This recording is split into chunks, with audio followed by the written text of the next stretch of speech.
આજ રોજ પીસીવી મહેતા હાઈસ્કૂલ ભુજની અંદર સાયન્સ ફેર અને બુક ફેર અને સાથે સાથે ગુજરાત સરકારશ્રી દ્વારા આપવામાં આવેલ 15 જેટલા કમ્પ્યુટર એના વર્ગનું ઉદ્ઘાટનનો કાર્યક્રમ યોજાયો હતો. પીસીવી મહેતા હાઈસ્કૂલના બાળકો સાથે સાથે આજુબાજુની ગવર્મેન્ટ સ્કૂલના બાળકોની ઉપસ્થિતિમાં આ કાર્યક્રમની અંદર ખૂબ મોટી સંખ્યામાં બાળકો અને શિક્ષણ જગતના પ્રોફેસર વગેરે ઉપસ્થિત રહ્યા હતા.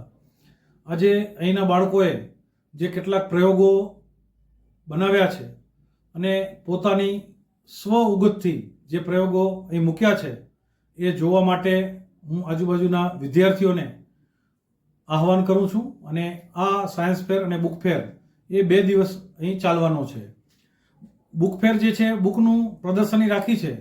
મને એ વાત સૌથી વધારે ગમી કે જેટલી પણ બુક્સ અહીં મૂકવામાં આવી છે એમાંથી મોટા ભાગની બુક્સ જે છે એ અહીંના બાળકોએ પોતે વાંચી છે, સમજી છે અને આજે આ જે સાયન્સ ફેરમાં આવનાર બાળકોને એ બુક્સ વાંચવા માટેની પ્રેરણા અમારી પીસીવી મહેતા હાઈસ્કૂલના બાળકો આપવાના છે. એટલે આ બધી દ્રષ્ટિએ પીસીવી મહેતા હાઈસ્કૂલના પ્રિન્સિપલ અને ટીચર્સ અને સૌ સ્ટાફને હું અભિનંદન પાઠવું છું.